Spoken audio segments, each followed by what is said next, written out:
Canada, is it still a dream country for students especially or it is a big trap now? आज मैं खास बात करूंगा इस वीडियो में इसी टॉपिक के ऊपर कि क्या आज की डेट में भी इंटरनेशनल स्टूडेंट्स को कनाडा की तरफ देखना चाहिए जैसे वो पहले देखते थे पढ़ाई करने के लिए स्पेशली, और लेटर ऑन पढ़ाई खत्म होने के बाद सेटलमेंट की को अगर सामने रखें, या फिर ये बहुत बड़ा ट्रैप है आज की डेट में जिससे जितना हो सके आपको बच के रहना चाहिए। है क्या सारी बात, किन स्टूडेंट्स के लिए Canada still a better place है, किन को अवॉइड करना चाहिए, आज मैं इस वीडियो में इसी टॉपिक पे डिटेल डिस्कशन करूंगा। स्वागत आप सबका हमारे यूट्यूब चैनल के इस वीडियो के ऊपर। मेरा नाम पृथ्वीपाल सिंघल, मैं एक लाइसेंस्ड और रेगुलेटेड कैनेडियन इमिग्रेशन कंसल्टेंट हूँ। एक छोटी सी रिक्वेस्ट इस वीडियो को शुरू करने से पहले, अगर आप हमारे इस चैनल के ऊपर पहली बार आ रहे हैं या आपने हमारा चैनल अब तक सब्सक्राइब नहीं किया, प्लीज सब्सक्राइब करें। हम बहुत तरह के इन्फॉर्मेटिव वीडियोस इसी प्लेटफॉर्म पे, इसी चैनल के ऊपर रेगुलर बेसिस पे आपके साथ शेयर करते रहते हैं। सो बात शुरू करते हैं, टॉपिक शुरू करते हैं। कनाडा क्या अभी भी एक ड्रीम कंट्री है इंटरनेशनल स्टूडेंट्स के लिए या फिर एक बहुत बड़ा ट्रैप है आज की डेट में? अब इसको मैं दो हिस्सों में बांटूंगा।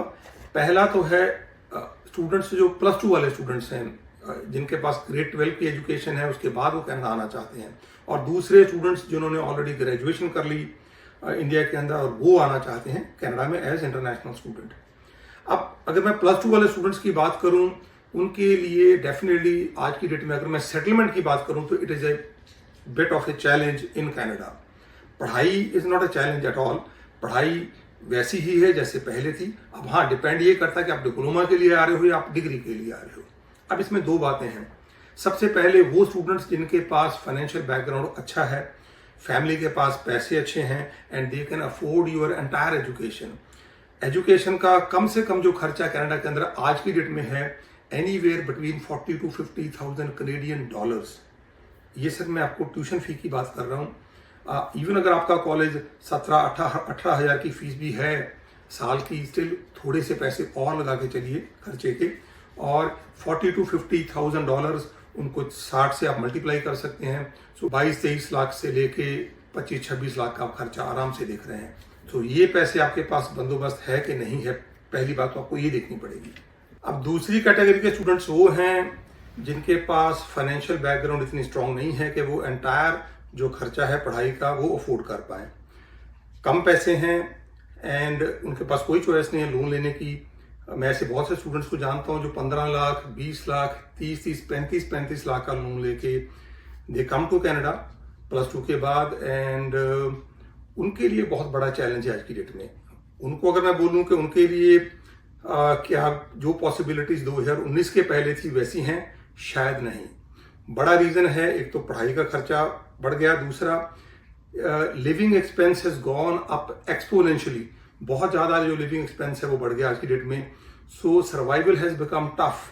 दूसरी तरफ जो पार्ट टाइम जॉब्स हैं वो भी एक चैलेंज है आज की डेट में। इमीडिएट नहीं आपको मिलती, समटाइम्स आपको पूरा एक सेमेस्टर ही आपका निकल जाएगा, आपको पार्ट टाइम जॉब नहीं मिलेगी। पार्ट टाइम जॉब जब मिलती भी है तो उसमें आपका सर्वाइवल इज पॉसिबल। आप 1000 से लेके 1200 डॉलर तक की कमाई कर सकते हो, जिससे आपका जो डे टू डे एक्सपेंस है वो पॉसिबिलिटी है। बट अगर आप ये सोचो कि आपने पहले 1 साल की फीस पे कर दी, GIC भी पे कर दिया, अब नेक्स्ट ईयर की फीस आप पे कर पाओगे, that's going to be big challenge. हाँ, GIC अब क्योंकि 20,000 हो गई है, उसमें से आपको कुछ पैसे बचने के चांसेस हैं, but still you require some backup. पीछे आपको कोई ना कोई बैकअप जरूर चाहिए। सो मैं नहीं बोलता कि अगर आज के डेट में अगर आपको 15-20 लाख से ऊपर लोन लेना पड़ता है, still you should come here unless until आपके पास पीछे कुछ ऐसा बंदोबस्त नहीं है कि आप लोन को भी रीपे कर पाए। तो क्रक्स में बात करूं तो वो इंटरनेशनल स्टूडेंट्स +2 वाले जिनके पास फाइनेंशियल बैकग्राउंड अच्छी है या जिनको पता है कि आने वाले टाइम में कुछ पैसे वो और पीछे से अगर मंगवाने पड़े वो मंगवा सकेंगे, फैमिली की सिचुएशन ज्यादा टाइट नहीं होगी, और उनको कनाडा में सिर्फ इसलिए नहीं आना है कि उनको किसी ना किसी तरह से पैसे कमाने हैं, उनके लिए still it is a very good country. और वो चाहे आप डिप्लोमा लेवल पे पढ़ाई करने के लिए आए, चाहे आप डिग्री लेवल पे पढ़ाई करने के लिए आए। सो ये सिचुएशन आपको याद रखनी पड़ेगी। हाँ, PR की बात करूं तो PR +2 वाले स्टूडेंट्स के लिए it has become big challenge at this moment. Specially अगर आप बात करें फेडरल लेवल के जो प्रोग्राम्स हैं, एक्सप्रेस एंट्री या कैनेडियन एक्सपीरियंस क्लास, उनके अंदर काफ़ी बड़ा चैलेंज है, क्योंकि your स्कोर है इट इज़ क्वाइट हाई। अगर आप ट्रेड्स में आते हो, ट्रेड्स के प्रोग्राम चूज करके आते हो, देन आपके चांसेस पीआर लेने के दे गो अप वेरी हाई, उसमें काफ़ी चांसेस हैं। जॉब अपॉर्चुनिटीज बहुत अच्छी हैं। अब आऊँ मैं ग्रेजुएट लेवल के स्टूडेंट्स के ऊपर। ग्रेजुएट लेवल स्टूडेंट्स के ऊपर एक सबसे बड़ा एडवांटेज है उनको कि थोड़ी सी एज आपकी बेटर हो जाती है, आपका जो एक्सपोजर है थोड़ा सा आपके पास ज़्यादा होता है इंडिया के अंदर, and you are coming for a graduate level program. हालांकि अगर आप आज की डेट में पोस्ट ग्रेजुएट डिप्लोमे के लिए आते हो, अगेन उसमें, और मास्टर्स के लिए आते हैं, दो चीज़ें बिल्कुल अलग अलग हैं। मास्टर्स के लिए आपको पढ़ाई के अंदर ज़्यादा फोकस करना पड़ेगा, एंड पार्ट टाइम जो जॉब है उसके लिए हो सकता है आपको कम समय मिले। दूसरी तरफ जो डिप्लोमा प्रोग्राम है it is bit easier in comparison. मैं नहीं बोलता कि बहुत फ़र्क है, बट थोड़ा बहुत फ़र्क ज़रूर है उसके अंदर।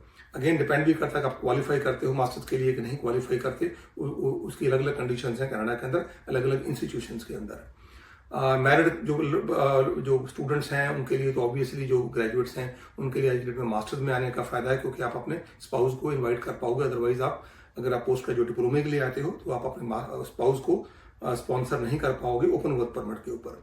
सो पर वहां भी फाइनेंशियल बैकग्राउंड आपकी अच्छी होनी इज वेरी वेरी इंपॉर्टेंट। मैं नहीं बोलता कि सारे पैसे आपके पास हो, बट एटलीस्ट आपके पास इतने पैसे हों कि आप पूरा एक साल की फीस तो आपने दे दी, सेकंड ईयर की भी एटलीस्ट हाफ आधी फीस के आपके पास पैसे हों। हालांकि जीआईसीज आज की डेट में जो बढ़ा दिए, it is a big help for every international students. उसमें से काफ़ी पैसे आप बचा के आप नेक्स्ट ईयर की जो आपकी फ़ी है उसके वो पैसे आप वहाँ खर्च कर सकते हो। अब इसमें भी डिपेंड करता है कि आपका लिविंग स्टाइल कैसा है, आपको फाइनेंशियल पैसे का देख रेख जो करनी है कनाडा के अंदर आके मैनेज कैसे करने आपके फाइनेंसेस, उनकी समझ आपके पास कितनी है। सो दोनों चीजें हैं आज की डेट में। मैं नहीं बोलता कि अब it's not again only Canada, अगर आप यूके में भी जाते हो it's a very big challenge, Australia में जाते हो again it is much much bigger challenge.